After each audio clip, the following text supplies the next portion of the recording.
Hello everybody, welcome to another episode of Bread-a-licious. Today, simple wheat crackers with a compound butter, specifically my honey and apple cider compound butter.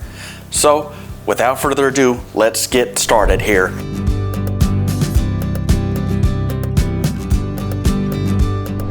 Alright, so I have some measurements here of the ounces of wheat and bread flour. Typically it's a 50-40 ratio. This is something that, although we have to be exact on, you can experiment a little bit. If you want a little bit more whole wheatness, if you want a little bit less whole wheatness, that's fine. Don't get frustrated if this recipe doesn't come out the way the first time. It's depending on the whole wheat brand that you use. So the whole wheat, it's not like all-purpose flour where no matter what the brand, you're gonna get the same absorption of water. Whole wheat's a little bit different. So if you're doing a 50-40 ratio, in other words, out of the weight of flour, 50% of it is, or 60% of it is bread flour, 40% is wheat flour, no biggie, and it's a little dry, you just add a little bit of water and it's fine. That's why I show you what the bread's supposed to look like. So I'm gonna add my instant dry yeast. I'm gonna add soft butter, but in little divots. Okay, I'm gonna add my water. I'm gonna get this out of my way. So I have about 4.8 ounces of bread flour and 3.3 ounces of wheat flour. Okay, I used a teaspoon of yeast and about an ounce or a good knob of butter. Okay, you can add a little bit of salt. Don't do any more than half a teaspoon. Okay, that should be plenty. Okay, then you mix, get it all in there. And if a little flour falls on the table like that, watch this. Boom, nothing happened. You're good.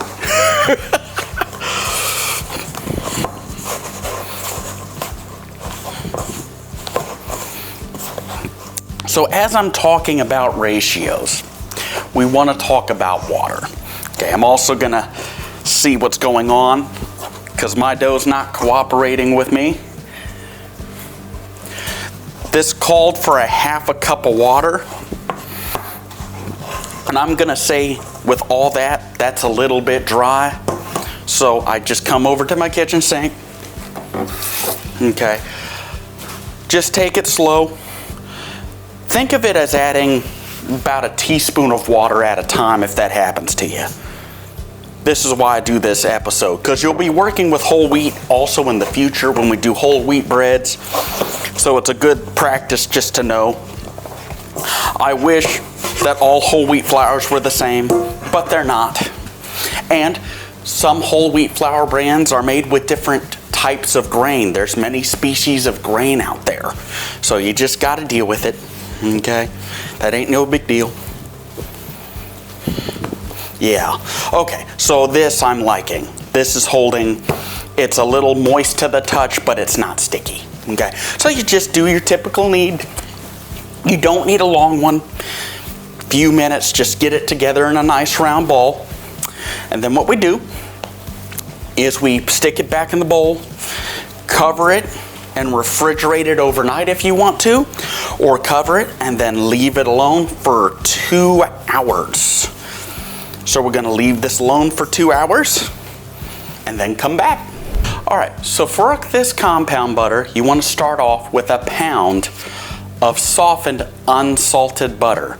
Always use unsalted butter. That's how we kind of control salt content. And depending on brand, the salt content can be different. So if you use unsalted butter and use a nice quality sea salt, you control the flavor. The first part is to cream the butter. Okay, so if you don't have a stand mixer, you actually just press it on the side of the bowl. Okay, so if you see this, I'm just pressing, press, and I'm just smearing on the sides just to get it started. If it comes up a little bit, that's fine. Scoop it down, then go 1, 2, 3, 4, 5. Same concept. Oh, and see, it always comes out. Don't worry. That's why you start at the bottom and push around towards the bottom. That way, if it comes up, you can see it and catch it before it flies out the bowl. And you just keep pushing this down. Alrighty.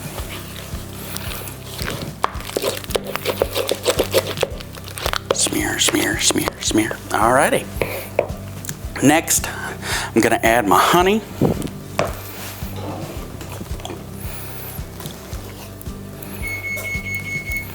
Don't mind that. That is the oven going off for our crackers. You probably have alarms at home. So, yay! Kitchen tools to our advantage.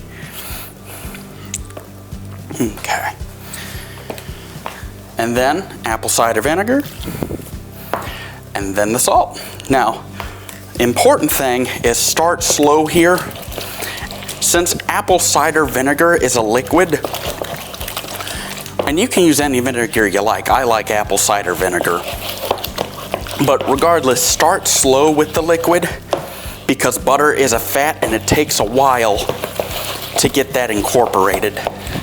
So you have to get the liquid kind of what we call emulsified or together and congealed with the butter. The honey will do that on its own, but it'll slide around in the bowl on you, the butter will, and that's okay. That's just it swirling in the liquid. That's normal. And then I just kind of beat it.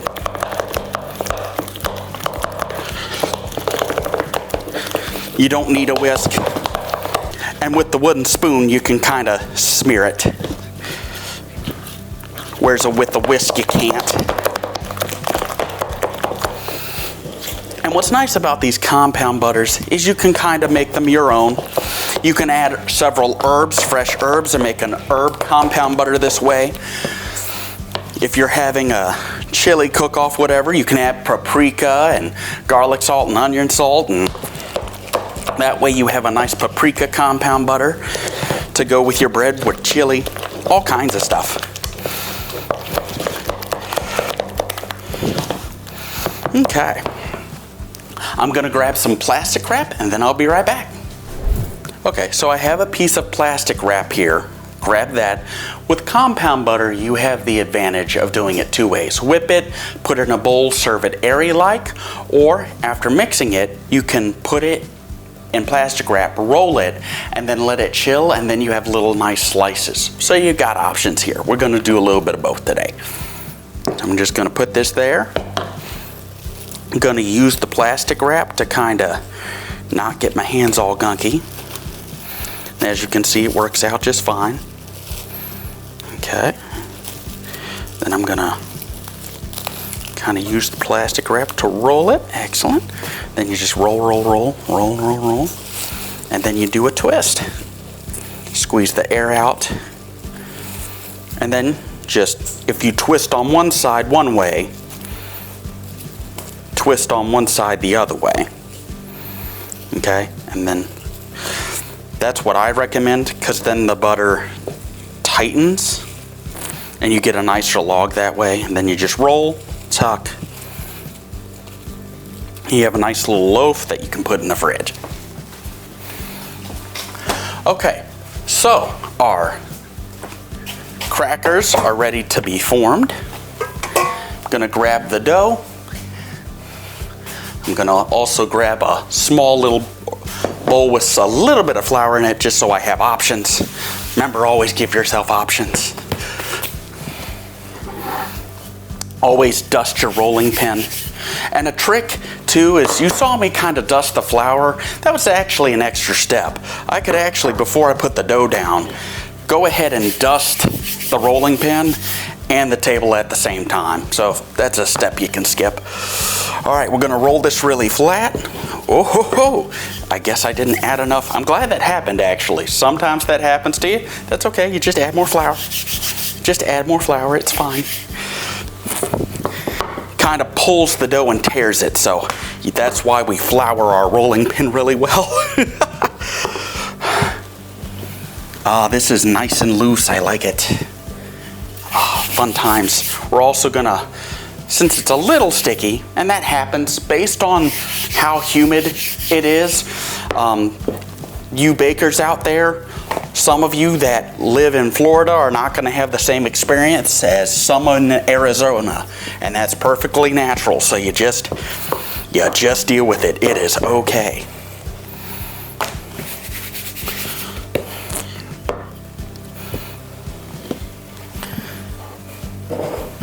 I'm wanting thin crackers, so I'm making sure to go super thin. I'm not really worried about a perfect square. I'm just not. There's no point. I am going to do a quick double check peeling here. That's why you want plenty of flour on the surface. Okay. Ooh, I like that. I like that. Okay. Do one more roll. I'm not pressing hard at this point. I'm just literally letting it roll. Excellent. Okay. See how nice and relaxed it is? If you see a few creases, see if you can't guide them out. And I say guide, if you roll and add a lot of pressure at this point, the dough's gonna stick to the table and the pan. You don't need to add that much pressure, you're just guiding. And remember, we're cutting this into squares and then putting it on a baking sheet and then baking it, so it's perfectly fine. So for me, I do like to be lined up. If you want to bring out a ruler, you're welcome to. I've never been that guy, so I don't do it. Notice how I'm holding the dough. I'm getting myself a little square here. And then that way I can kind of do the thirds rule.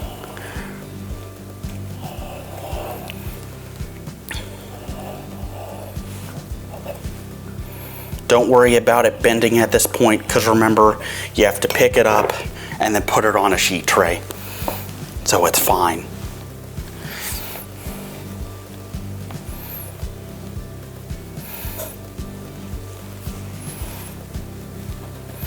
I am going to recommend that when you do your parchment paper, that you spray your parchment paper anyway. It's just an assurance. These are really small, they don't take that long, but if they get stuck to the pan, they can crack on you, so you just got to be aware of that. And what's nice is you can have these spare scraps. And what's nice about crackers homemade is it's not that hard of a process. It's fun. And kids usually like it. Adults will like compound butter, but kids typically like butter also. You can't necessarily do a spicy one, but this orange and apple cider vinegar is a good one. An herb one is usually delicious. So we're going to finish cutting these, get them all on parchment paper, and we'll be back. Okay, so we have our crackers out. What is important is that your oven is at 420 degrees, but crackers can poof up, kind of form pillows. So to avoid that, you divot it several times with a fork. Each individual one.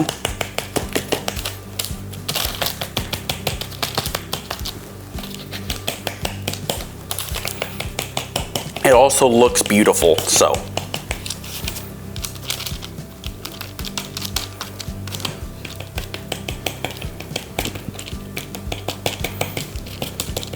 And it doesn't take that much time, as you can see.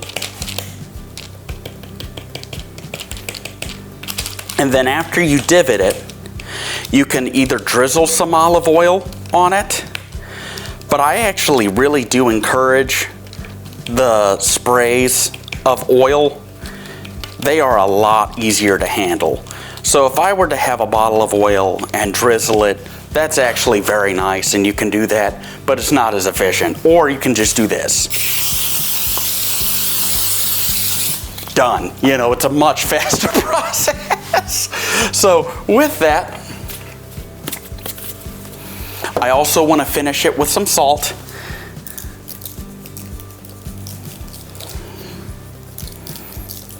And I'm going kind of high so that it gets evenly distributed along the crackers. And then if you just rub with your hands, it's fun. Okay, so I'm gonna put this in the oven and we'll be back in 12 minutes to check on our crackers. Okay, and there you have it.